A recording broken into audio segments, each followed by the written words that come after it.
What's up, everyone? A quick programming note before we get started. This episode was recorded on Monday afternoon before the Atlanta Falcons defeated the Los Angeles Rams on Monday Night Football. So, yes, that means the Panthers now have two paths to the playoffs. They'll make the postseason if they defeat or tie the Bucs on Saturday, or if the Falcons defeat the Saints on Sunday. Unbelievable stuff. All right, on to the show.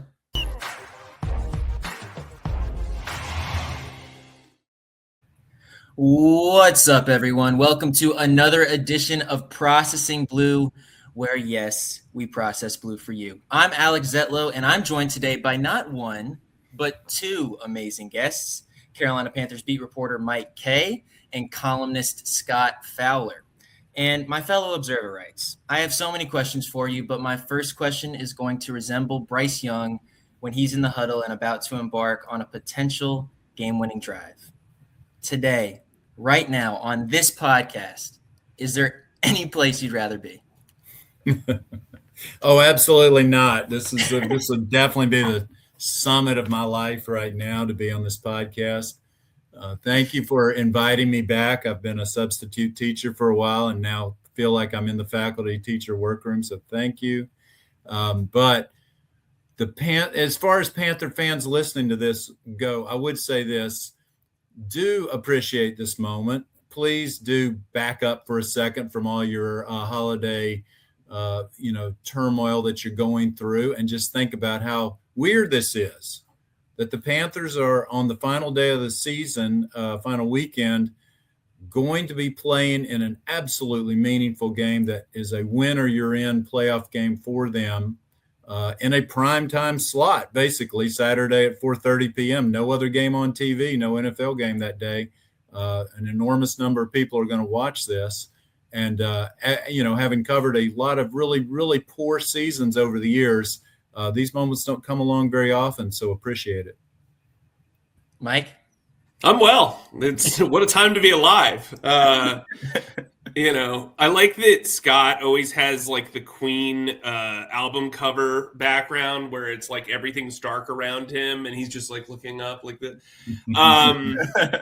But I agree with Scott. I mean, I understand that I haven't been around this team as long as he has, or really in this area as long as you have, Alex. But, the last four seasons, they have been interesting and not in a good way. And I think they're playing with house money right now. Scott predicted 6 wins. I predicted 7. You predicted 8, Alex. They could win 9, and they could win a division title, and they can make the playoffs for the first time since 2017. So I think when you have the opportunity to grab something, you yearn for it, especially when you haven't had it for a while. And I think Panthers fans are cautiously optimistic. They don't want to be hurt. But I think you're going to have to give in to this game. It's all or nothing. We know what the stakes are. It's time for the Panthers to show us who they are, and I think they'll reveal who they are in this game. I really hope that, Austin Corbett and Ike Ekwonu are this, eloquent when it comes to giving pump-up speeches in the huddle, because I'm ready to go. Let's get it going. It's Monday afternoon, about 24 hours removed from the Panthers' Week 17 loss to the Seattle Seahawks. We got a great show for you today. We'll be rehashing that 27-10 loss on Sunday that, yes, could have delivered the Panthers a playoff berth. We'll preview this winner-take-all matchup that y'all just mentioned with the Bucs at 4:30 p.m. on Saturday in Tampa Bay. We'll give our predictions and all that stuff. But first, Mike, you put in a lot of legwork last week around the Panthers locker room and tallied up who the players consider the offensive, defensive, and special teams MVPs for the season. Can you take us through the third edition of the Charlotte Observer MVP Awards, or however you're labeling them? I'm not the marketing genius that you are, but can you take us through these MVP awards, how they started, what you had to do to get them done? So originally, when I started doing them, it was during the Frank Reich season, and there was nothing positive to take away from that campaign, but there were some guys that really stood out. Derek Brown, for one. who deserved recognition. And I thought, what better way to acknowledge these players than to talk to their teammates and get votes. The voting grew pretty significantly from the previous year to the second year. This year we had roughly the same number. Last year we had 64 votes. The year before, this year we had 63. And I just thought it was a way for the three of us to offer our takes, but as well as the locker room. Some people actually took it pretty seriously. The sole rules though for this were you couldn't vote for yourself, and you had to be on either the practice squad, IR, or the regular roster for at least a month. So 4 weeks, 4 games. That was kind of the thing. The only 2 players that openly abstained were Bryce Young, who has done that all 3 years. Whatever. On Merrick, who was like, I'm just not going to just individualize who's being successful and who's not, which I respected. I think what was interesting about this, and speaking about Young, is he has grown exponentially as far as the respect he's gained over the last 3 years. He went from receiving 0 votes as a rookie, despite being a 16-game starter, to being benched, but then having that miraculous final, few games and getting 15 votes. This year, he ran away with the first place vote. This is his first time at the top of the mountain for the Charlotte Observer locker room MVP votes. He had, I believe, 51 votes. The next closest guy was 6. And so I think that speaks to how Bryce has galvanized the locker room. I think it shows the belief that, his teammates have. The second place nominee was the runner-up was Rico Dowdle. On defense, it was a little bit closer. Derek Brown won it by a significant margin, but not as significant as Bryce over Rico.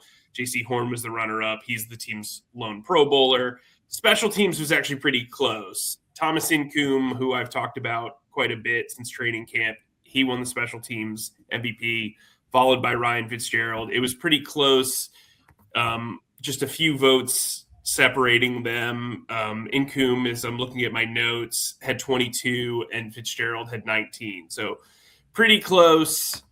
And those guys get recognition. And Derek Brown is the first ever 2-time defensive MVP. So heck yeah. Mike, real quick. So to be clear, you are like going around the locker room with your notebook and just asking, okay, who's your MVP on offense? And they're all anonymous. And you're just going around and you're just doing tally marks, right? Yeah, essentially. I'm doing legwork and lead work as I scribble down on my piece of paper. And then obviously I pulled you guys for your MVPs. My MVPs were Tetero McMillan. He's been the lone major difference-making playmaker on offense as far as doing it consistently and coming up big in huge spots. I know Rico Dowdle had a huge breakout, which I'm sure you want to talk about, Alex, but throughout the season, I feel like the Seahawks game notwithstanding, he has been just clutch. He's made great plays, and he's been the guy who's kind of stirred the drink for this offense.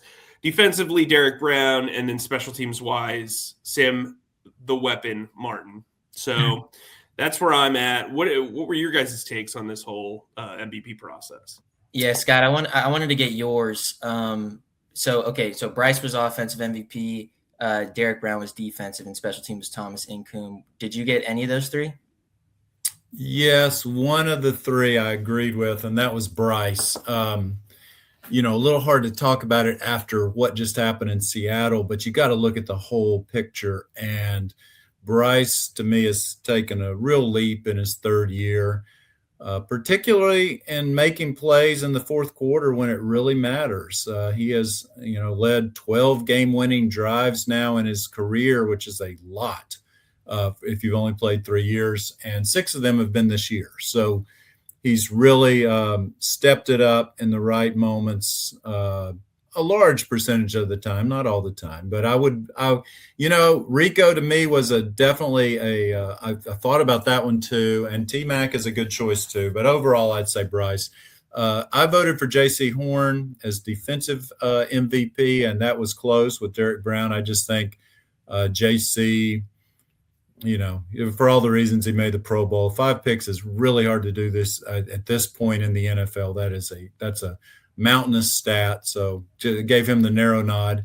And then at special teams, I went with Fitzgerald. And the reason is he has been so dang clutch, again, sort of like Bryce. I mean, to hit a game-winning field goal in Lambeau Field or, against the Cowboys or against the Falcons, this is a rookie who's just done some remarkable things. And a lot of games could have swung the other way if he just had made one really poor kick. And he's not made everything, but he has made a lot of stuff. So those were my 3. How about you, Alex? Yeah, I was one of the 6 votes for Rico Dowdle, and then I went Derek Brown and Ryan Fitzgerald, just like you, Scott. I guess I'll just really quickly with Rico. Panthers are down 17-0 in Miami. Scott, I think you tweeted out mid-game, this is the kind of game where people get fired for.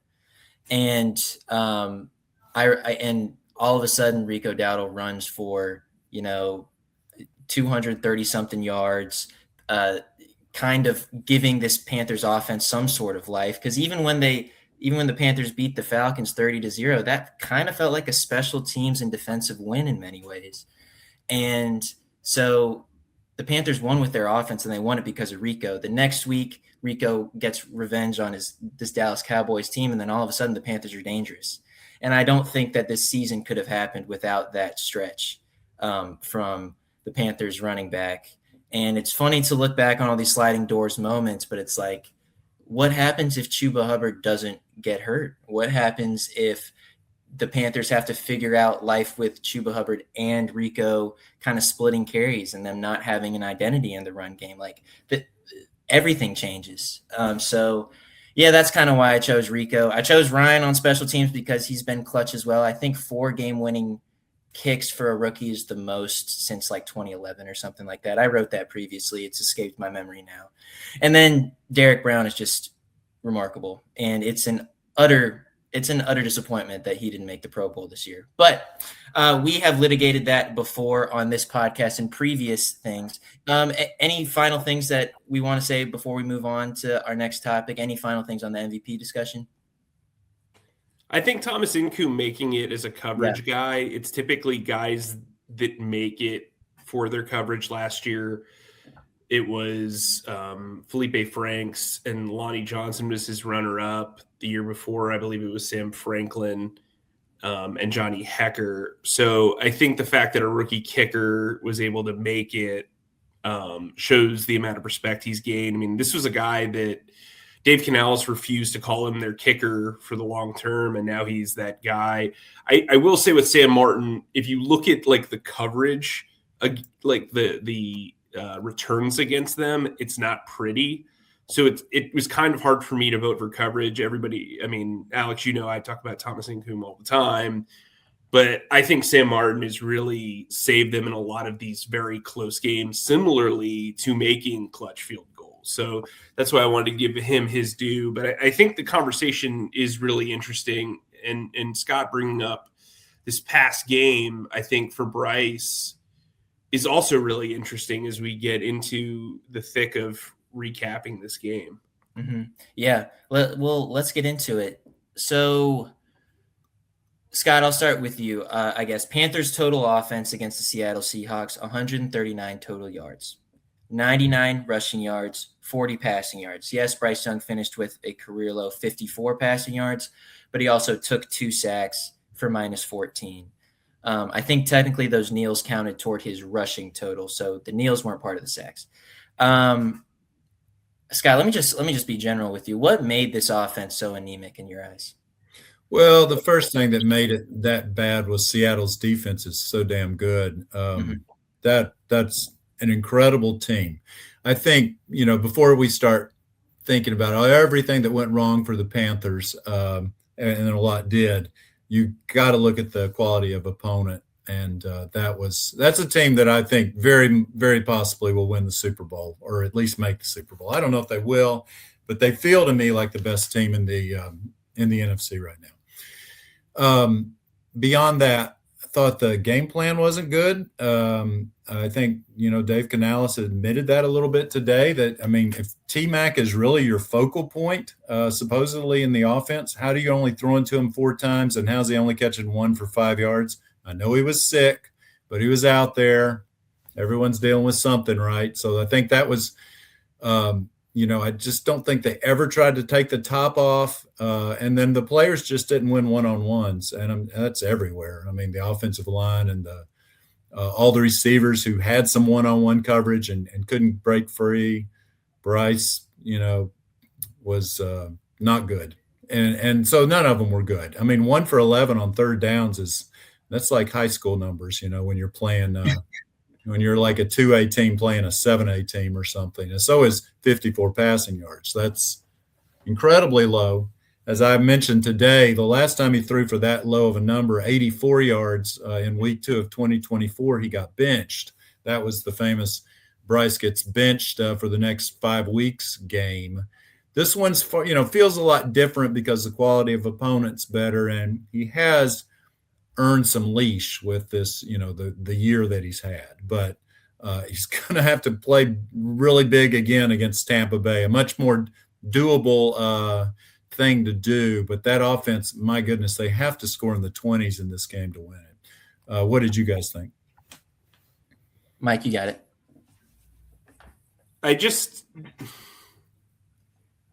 Defensively, I thought they played very well.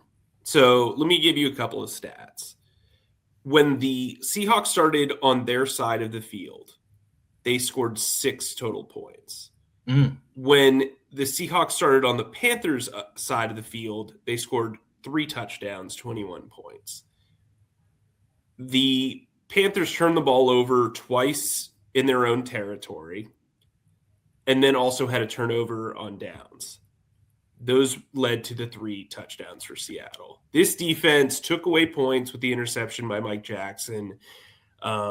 They created 3 points because the offense couldn't do anything and essentially had a 3-and-out that led to a field goal after Nick Scorton forced a fumble, and it was recovered by Christian Roseboom.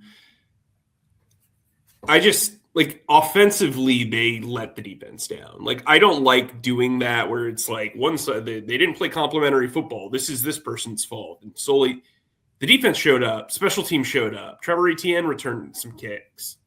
5 because, they scored, or 6, whatever. The problem with this offense and with Dave Canales as a play caller, if you recall last week, I said that he has built a culture and is a leader of men. I believe in him as a leader. I think the way that this offense reacts to things when things go wrong is problematic, and it needs to be assessed in the offseason. There needs to be an infrastructure change. I'm not calling for anybody's job. I'm not saying I have all the answers. I'm not saying it's Bryce Young's fault. I'm not saying it's totally Dave Canales' fault. But they need to figure this thing out, because if they go into Tampa and they have a stinker like this, it's going to be problematic for everybody involved. And I agree with Scott. You have to take in, who you're playing. But if this Panthers team wants to be taken seriously as a playoff team and not just some paper tiger, they're going to go up against, guess what? The NFC West in this playoffs at least once, probably twice, if they're able to make it to the second round. They need to figure out this offense, because it's too stop and start. When everything's going well, it's sunshine and rainbows. When it is not, it is a hard product to watch. It is a hard product to follow. And all of us have our replies blowing up over the way this offense performed. And I think they told on themselves a little bit after the game. Mitchell Evans said that they found something in 13 personnel that they really liked. And then immediately Jatavian Sanders goes down, and Dave Canales said it was a couple of plays, but it kind of seemed like they were shell-shocked by it.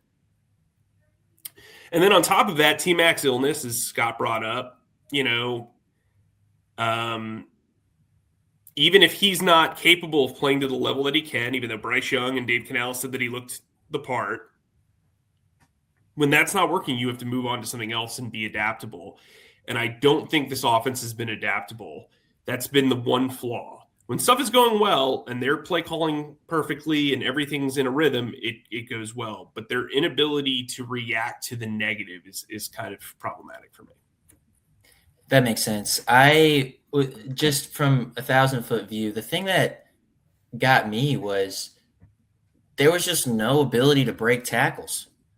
The Seahawks, perhaps they're one of the best tackling teams in the NFL, but like Rico Dowdle had a one-on-one. I'm just like picturing he caught a swing pass in the flat or something, and he couldn't find a way to shake his defender or at least fall forward. That happened with Jimmy Horn once, at least.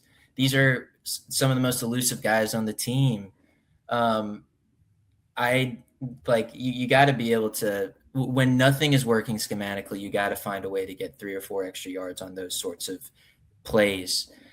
One positive, the Panthers debuted their short yardage formation and had Mitchell Evans under center. So that's pretty cool. Mike, do you want to take any credit for that, or are we moving on? We appreciate the Panthers for their subscription to the Charlotte Observer.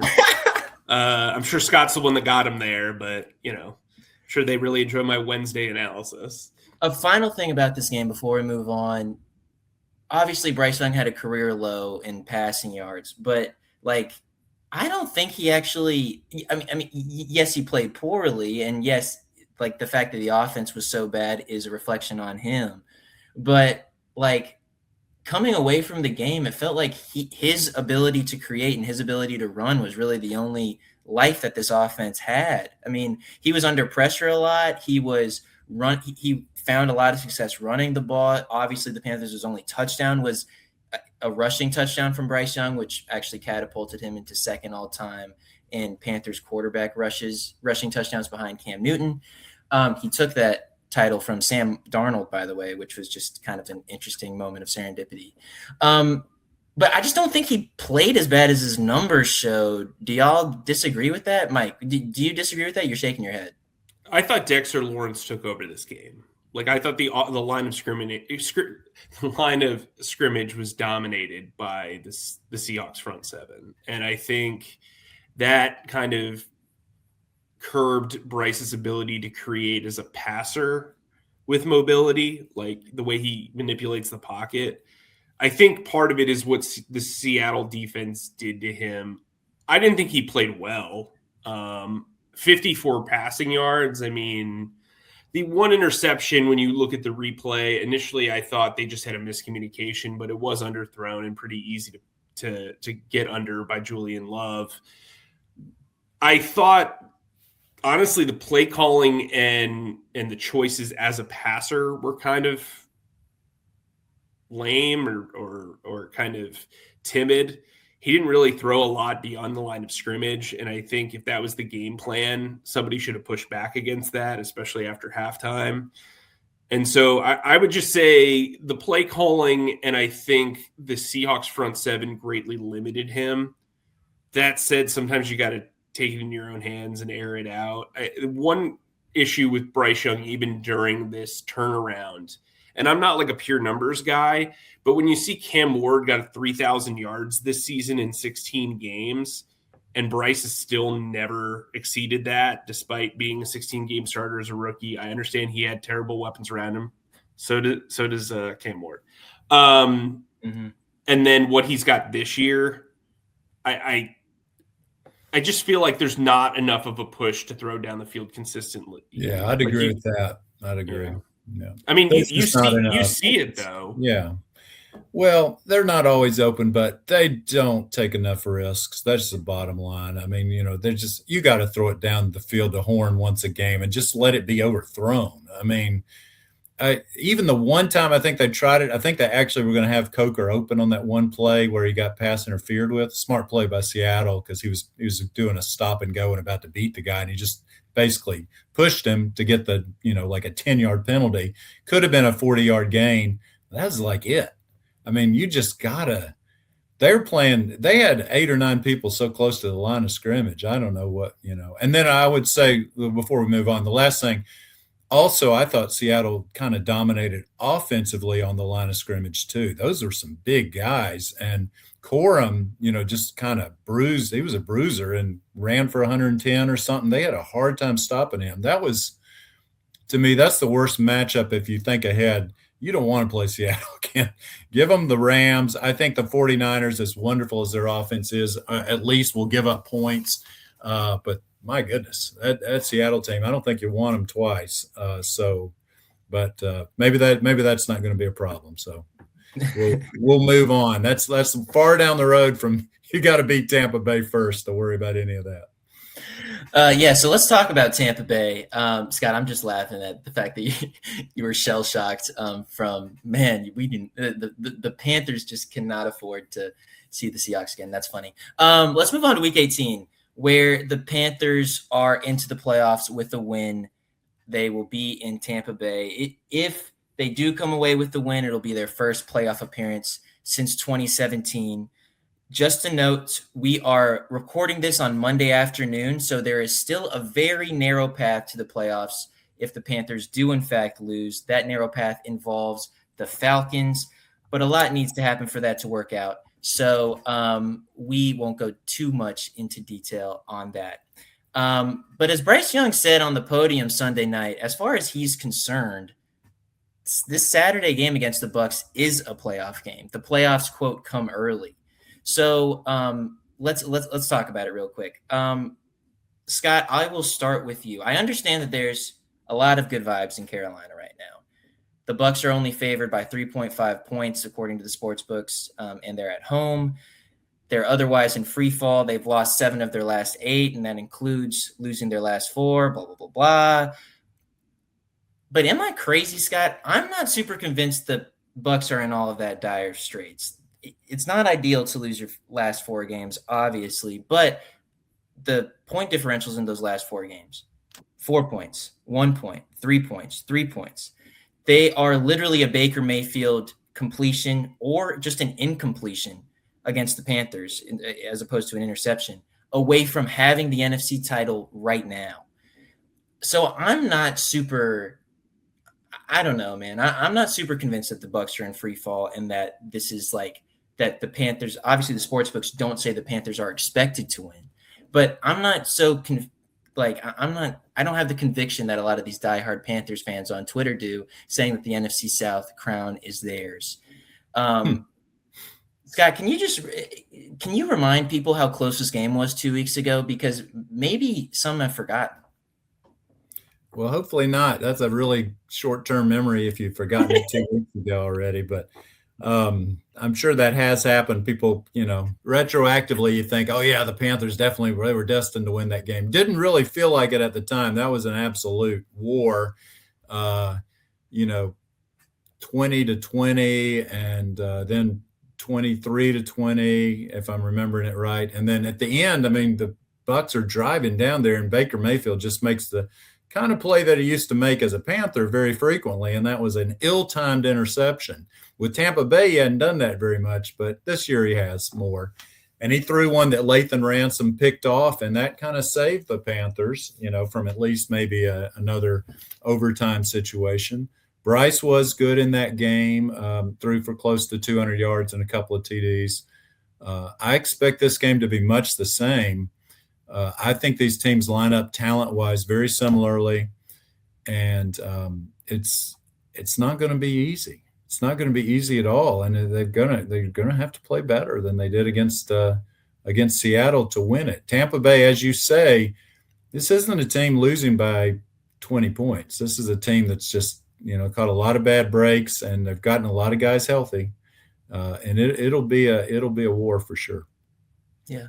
And a head coach that knows Dave Canales pretty well in Todd Bowles. Mike, what are your expectations for Week 18? Kind of similar. I think this is going to come down to the wire. I think, like Scott said, this is going to be a division fight. This is not going to be a blowout either way. I think the Panthers have matched the Bucs in production and talent, at least this year. I think the Bucs are more talented, but I think from a talent consistency standpoint and an output, I think, you look at the comparables of the wide receivers. I think Igbuka is behind McMillan.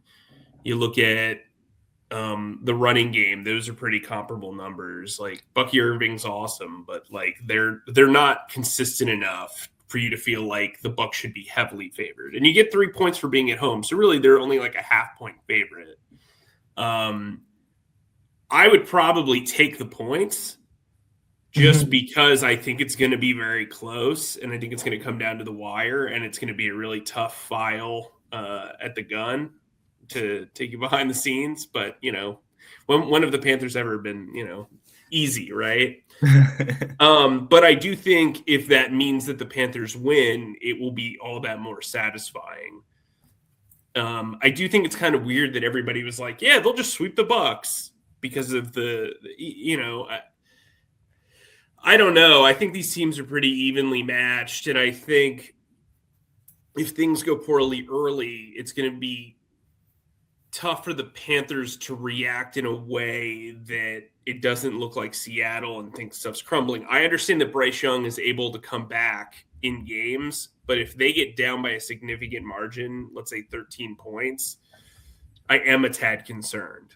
And so it's hard to trust this offense. It just really is. That's what it's going to come down to. I think the defense will be game. I think they've found something in their pass rush and in their front seven. Mike Jackson leads the league in pass breakups with 19. He just needs 2 more against Tampa Bay to break the franchise record.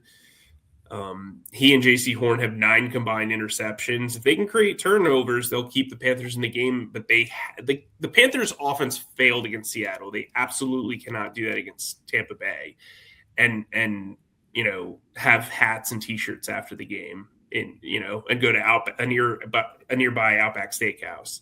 It's just down the street. Like, you just go up the thing and then you turn. Anyway, I had to walk it last year. But I think this will definitely be a different game than it was last year in Tampa, where it felt like it was a funeral because the Bucs just like ran through the Panthers without like several of their key players. Wait, so Mike, after the Tampa Bay game last year, you walked to Outback Steakhouse? Yeah. So for some reason, when I left, there were like absolutely no Ubers there at the time, and then it was like, yeah, it'll be 20 minutes till your Uber, and I was like, well. Well, wait a minute. What's your Uber rating? That might have something to do with it. Oh, I have a top 5 rating there, Scott. You should know. Alex should tell you. I dislike talking to people in the car. I know that might be a surprise to you. What? Yeah. I like silence. That literally makes no sense. But okay. I mean, I think if you really research and read into the way I communicate, it does make a ton of sense. But that said. Mike, are there just like gobs and gobs of like research papers on how Mike Kaye? Well, no, I just think like, and for some reason, I know you can put silent on a thing, but I don't want to be a jerk. But for some reason, every single time I step in an Uber, it's like the welcome wagon like just comes up, and they're like, "Hey, so just so you know, this, and this." Sometimes I'm just like. I like talking. I like communication on my own terms, I guess, is the big takeaway there. I'm not rude. I'm not like trying to be dismissive. It's just like it seems like every time I get somebody, they have to match my level of communication. Okay. And so then I feel like I'm you guys, which I don't want to feel like I'm you guys. Okay. So I'm gonna give my prediction for this Panthers Bucs game. But before that, I'm going to give a desire as well. My desire is that Mike is going to have to, engage with a ride-sharing person this weekend. That'll be good. That'll be great. And then we can get more content for the podcast, and everyone's happy. I guess I'll go first. I mean, like the gap has kind of narrowed when it comes to these predictions because Scott has gone on a little bit of a losing streak. It doesn't matter because he's already claimed the title for that predictor championship. But hey, I've predicted the last 2 games correctly. And so that's pretty cool. I'm going to take the Panthers winning because this Carolina team is embracing the chaos, and they've embraced chaos all year. I'm going to take them in a 28-27 win. Ryan Fitzgerald's going to kick his 5th game-winning field goal. You know the deal. And Bryce Young's going to get like his 50th game-winning drive or whatever it is. And I think the Panthers are going to punch their ticket to their first playoffs since 2017. Let's go, Mike. What's your prediction? Like a jam-packed party bus or SUV in Jacksonville, Florida on a Saturday, I think this is going to be a pretty chaotic affair. Alex can speak from experience. Since you took the like you and I think are tied right now. Since you took the Panthers and seemingly one of us has to get something wrong, I'm gonna make the universe feel a little bit better, and I'll take the Buccaneers. I'm gonna say Buccaneers 24, Panthers 23. I think it's gonna be close. Like you said, I think it will come down to the wire. And I think, this is just going to be one of those ones where whoever makes the least amount of mistakes wins. And it doesn't feel pretty. But hey, hopefully there's some outback afterwards, like I said. All right, Scott. This is why people pay. So let's hear what you got to say. I'm going with a overtime tie. No, not really.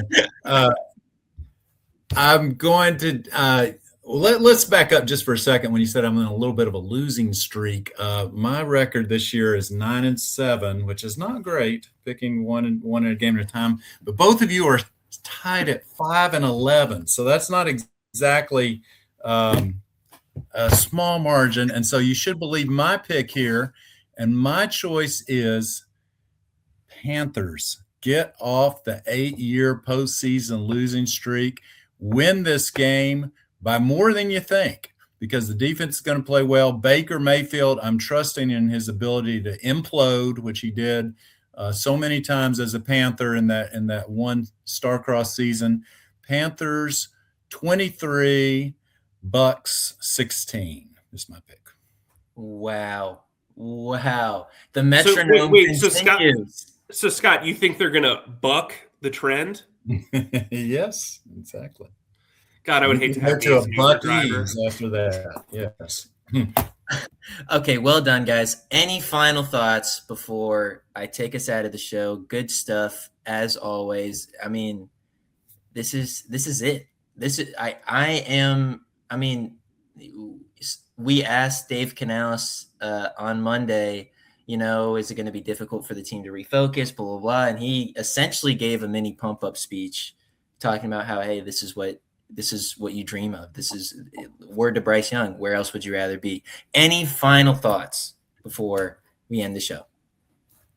Not to sound defeatist in advance, but I think this season has been a success one way or the other. And I think you can't lose sight of how good the rookie class has been. Some of the guys they've brought in, the core that they're forming. Obviously, there have been some mistakes. The 2024 draft class looks pretty rough. The 2023 draft class, outside of Bryce Young, is almost not like a non-factor. There's a lot of work to be done. But for a team that really was planning on competing in 2026, for them to be where they are, I think in and itself is important. And it can't be something that is just completely, thrown away. But I think for this franchise to get over the hump and really kind of push that momentum, a win on Sunday would be huge. Yep, I'd agree. I think that's I think the only thing I'd say is they won 2 games, then they won 5 games last year, and now they won 8 games this year, maybe a 9th. So it has been a nice improvement for them regardless. I do think we're going to be revising this podcast, doing this podcast again, a playoff preview next week, or, if not, I tell you what, seasons end abruptly every single year. And so there's always that possibility too, man. It is like falling off a cliff when the season is over for really anyone who cares about a team, because it's just gone. So hopefully the Panthers can keep it going another week. That's what I'm predicting, but gosh, who knows? It's going to be a really good game, I think, on Saturday. Yes, and we will be back regardless. The Processing Blue podcast will. No matter what happens, we will continue churning out wonderful content. Yes. Yeah, I'm sure.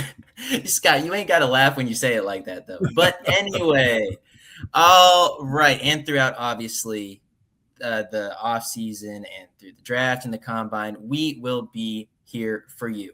All right. Thanks, as always, for listening to our pontifications on all things Panthers with Mike Kaye and Scott Fowler and myself and our wonderful producer, Emily Broyles. Please subscribe and follow us on Spotify, Apple Podcasts, or wherever you get your podcasts by searching Processing Blue. And if you watch us on YouTube, please subscribe to our YouTube channel and click on the bell icon to get notified whenever new episodes drop. And finally, please be sure to stick to charlotteobserver.com for all of your Panthers needs. Mike and Scott, stay humble, stay creative, and keep processing. That's a wrap, Alex and Scott.